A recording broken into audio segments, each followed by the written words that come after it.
अस्सलाम वालेकुम दोस्तों, मैं हूं तनवीर अहमद। इस वीडियो में मैं आपको एक्सप्लेन करूंगा कि ऑब्स्ट्रक्टेड कंडीशन जो डिफ्लेक्टर की स्पिकलर में आती है, तो फॉल्स सीलिंग और स्पिकलर के बीच में अगर कोई भी ऑब्स्ट्रक्शन आए तो उस सूरत में NFPA 13 जो एडिशन 2019 है उसमें क्या बताया गया है और उस हिसाब से जो स्पिकलर की पोजीशन या डिफ्लेक्टर की प्लेसमेंट रखनी है वो किस हाइट पे या किस डिस्टेंस पे ऑब्स्ट्रक्शन के हिसाब से रखनी है। तो ये सारी डिटेल मैं आपको इस वीडियो की मदद से एक्सप्लेन करूँगा। तो आइए वीडियो को शुरू करते हैं।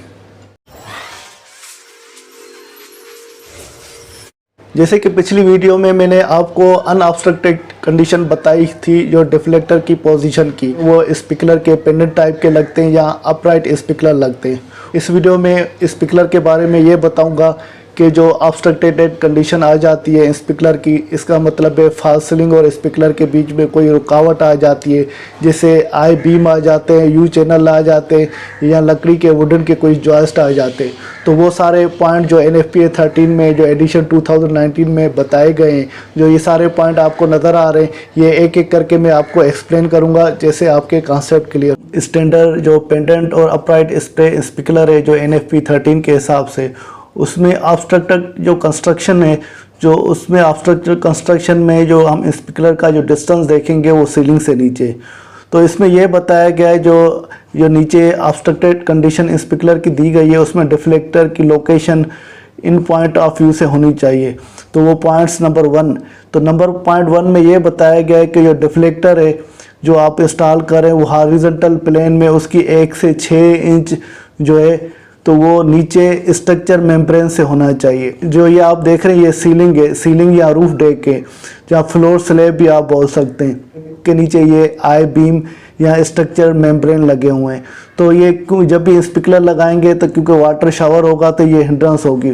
उस सूरत में ये कंडीशन 1 में ऑब्स्ट्रक्टेड कंस्ट्रक्शन में ये बताया है जो स्ट्रक्चर मेम्ब्रेन है उससे नीचे जो स्पिकलर का डिफ्लेक्टर है तो उसके नीचे जो गैप रखेंगे वो 1 से लेकर 6 इंच होनी चाहिए। अगर मिलीमीटर में तो 25 mm से लेकर 150 मिलीमीटर होनी चाहिए इस मेम्ब्रेन से नीचे जो डिफ्लेक्टर है, तो वो बता रहे हैं। और उसके अलावा जो मैक्सिमम डिस्टेंस आपको रखना है वो 22 इंच रखना है सीलिंग या रूफ डेक के नीचे। अभी जो स्ट्रक्चर या मेम्ब्रेन का आपको डिस्टेंस मालूम हो गया, फिर ये सीलिंग या रूफ डेक के उससे नीचे जो डिफ्लेक्टर की जो डेप्थ है या गैप रखना है वो 22 इंच से ज़्यादा नहीं होना चाहिए, 550 मिलीमीटर से ज़्यादा नहीं होनी चाहिए, गैप रखनी चाहिए। तो नंबर 1 ये कंडीशन है। तो जैसे ये इस एग्जांपल में या तस्वीर में आप समझ गए।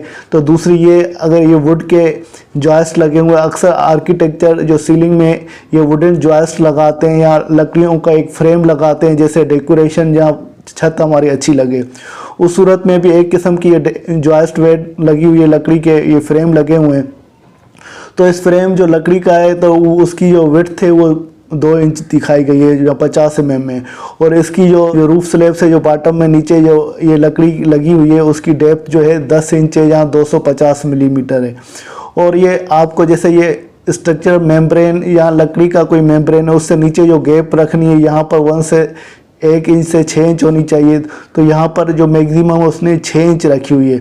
अभी ये जैसे यहाँ पर बताया था स्लैब से जो डिफ्लेक्टर है तो 22 इंच से ज़्यादा नहीं होनी चाहिए। तो यहाँ पर भी वही रूल रखेंगे। देखिए यहाँ पर डिफ्लेक्टर से जो वुडन जॉइस्ट या लकड़ी है उसके बीच में कितनी गैप दी गई है, 6 इंच दी गई है। और यहाँ पर कितनी गैप दी गई है, ये 10 इंच दी गई है। 10 और 6 16 हो गई, तो ये 22 इंच से कम हो गई।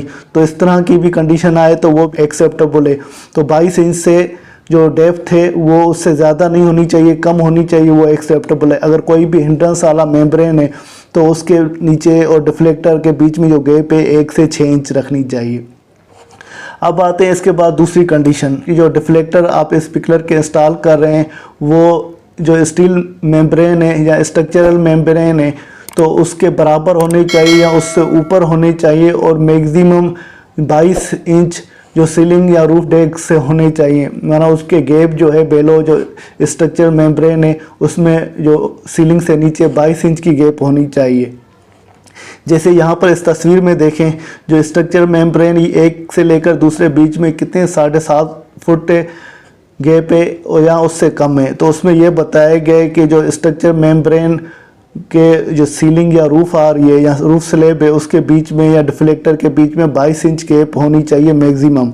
और ये जैसे पिछले वन में आपने स्ट्रक्चर मेम्ब्रेन से नीचे स्पिकुलर देखे थे 1 से 6 इंच गैप होनी चाहिए, ये बोल रहा है उसके ऊपर भी लगा सकते हैं जो स्ट्रक्चर मेम्ब्रेन, मगर ये 22 इंच की गैप आपको मेंटेन करनी है।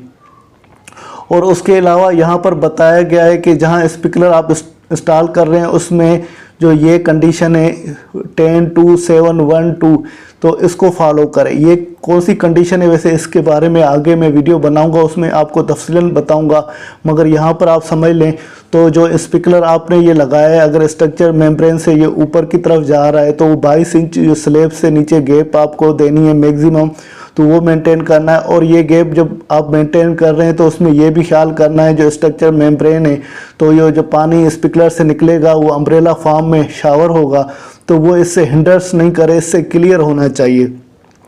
वो क्लियर होगा तो फिर नीचे भी अपनी जो स्पिकुलर है वो अपनी कवरेज एरिया पूरी मेंटेन करेगा। तो ये जो गैप है वो मेंटेन करनी है। इसकी डिटेल इस यहाँ पर कंडीशन में जो नेक्स्ट वीडियो में बताऊंगा। वैसे आपकी नॉर्मली जो एक स्पिकुलर से दूसरे स्पिकुलर का डिस्टेंस होता है वो मैक्सिमम 15 फुट होता है या 12 फुट होता है। तो ये स्पिकुलर जो मैक्सिमम यहाँ पर राइट साइड पे या लेफ्ट साइड पे जाएगा तो 12 फुट ये एरिया कवर करता है। जैसे लेंथ के हिसाब से हम करें तो 12 फुट होगा, आधा हिस्सा उसका अगर 12 का हम करें आधा तो वो 6 हो जाएगा, अगर 15 का करेंगे तो वो 7.5 हो जाएगा। तो यहाँ पर देखिए 7.5 या उससे कम, अगर 7.5 से कम होगा तो फिर ये हिंड्रेंस होगी, वो पानी इसमें रुकावट होगी। तो ये सारी चीज़ देखनी है। स्पिकुलर अगर आप ऊपर कर रहे हैं इनके बीच में गैप कम है तो फिर आपको ऊपर नहीं करना है, उसको नीचे रखना है और नीचे भी इसके नीचे 1 से 6 इंच तक जाना है। अगर ऊपर करें तो इनमें आपस में डिस्टेंस ज़्यादा हो जैसे वो कवरेज एरिया स्पिकुलर अपनी कवर करे। अभी आते हैं नंबर 3 पे। तो नंबर 3 में ये बताया गया है कि आपको इंस्टॉल करने ईच बे ऑब्स्ट्रक्शन की कंस्ट्रक्शन में। तो जैसे ये ईच बे ऑब्स्ट्रक्शन कंस्ट्रक्शन का मतलब है जैसे ये सीलिंग है और उसमें स्ट्रक्चर ये मेम्ब्रेन लगा हुआ है या आई बीम लगा हुआ है, इसके अंदर जो है हर किसी के अंदर जो ऑब्स्ट्रक्शन है का बे लगा बना हुआ है या ऑब्स्ट्रक्शन का एक एरिया बना हुआ है या बॉक्स बना हुआ है, हर किसी में ये आपको स्पिकुलर अंदर ये लगाने। और उसमें डिफ्लेक्टर का बताया गया है कि कम से कम वो 1 इंच से होना चाहिए और मैक्सिमम 12 इंच जो सीलिंग से नीचे होना चाहिए। ये रूफ स्लैब है या सीलिंग है इससे नीचे जो गैप है कम से कम 1 इंच होनी चाहिए और ज़्यादा से ज़्यादा 12 इंच होनी चाहिए।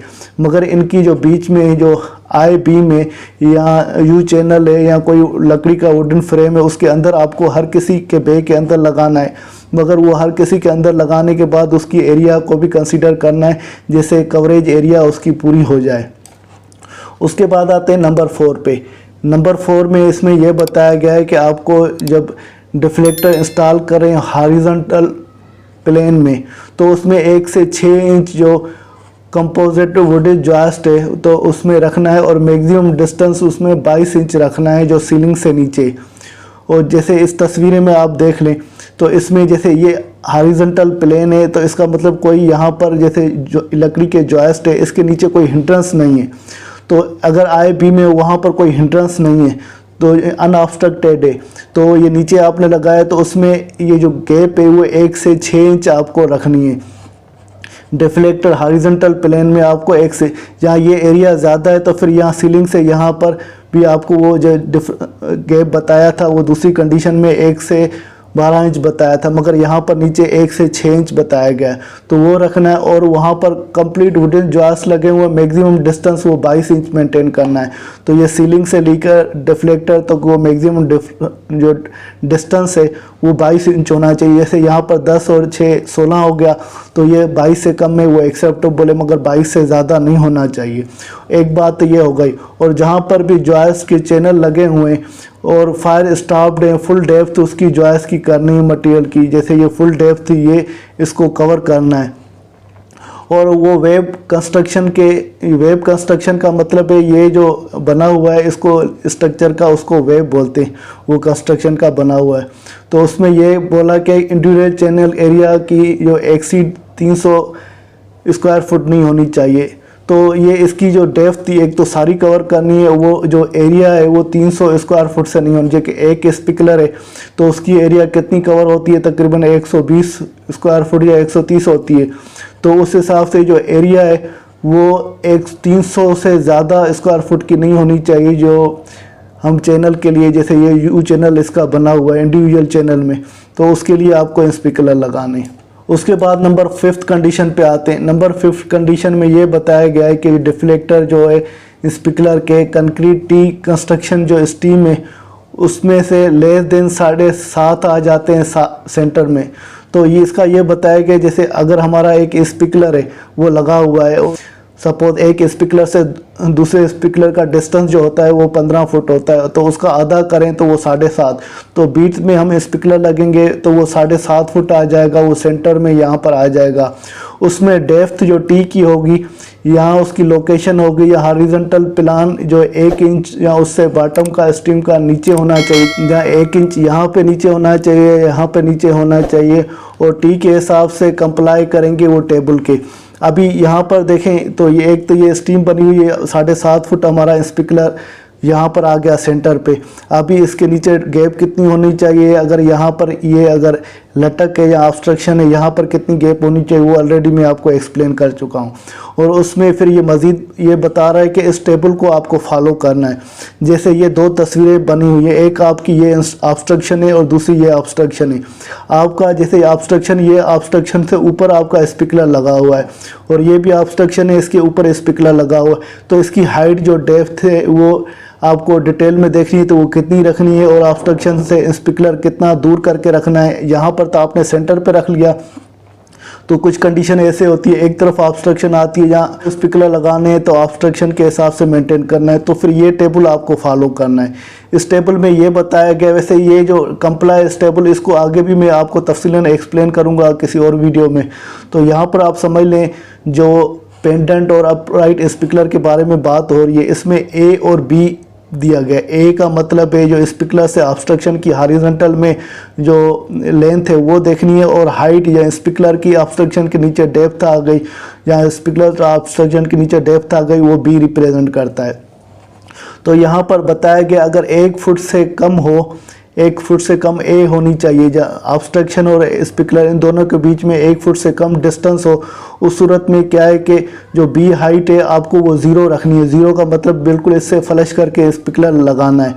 और दूसरा अगर आपको बीच में देख लेते हैं 3 फुट 3.5 फुट है या उससे कम है 4 फुट, 3.5 फुट से 4 फुट आपकी ए है। ए का मतलब क्या है, जो ये ऑब्स्ट्रक्शन टू स्पीकर 3.5 और 4 फुट के दरमियान उसकी लेंथ है, तो 3.5 और 4 फुट के दरमियान लेंथ है, तो जो आप बी रखेंगे 12 इंच रखेंगे। बी क्या या जो स्पीकर टू ऑब्स्ट्रक्शन की हाइट है वो 12 इंच ऊपर करके आप रखेंगे। ये आपको लेंथ भी आ गई और ये हाइट भी आ गई। इसी तरह ये टेबल आप देखेंगे, ये ए और बी को फॉलो करते हुए आप इसको डिसाइड कर सकते हैं और स्पीकर उस हिसाब से इंस्टॉल कर सकते हैं। दोस्तों उम्मीद है कि ये मेरी वीडियो आपको पसंद आई होगी, आपके बेसिक कॉन्सेप्ट क्लियर होंगे। अगर वीडियो पसंद आई तो वीडियो को ज़रूर लाइक कीजिएगा। अगर अभी तक आपने चैनल सब्सक्राइब नहीं किया तो चैनल को फ़ौरन सब्सक्राइब करें, जिससे मैं आपके साथ ये टेक्निकल वीडियो शेयर करता रहूँ। इसके साथ तनवीर अहमद को इजाज़त दीजिए, अगली वीडियो तक अल्लाह हाफिज़।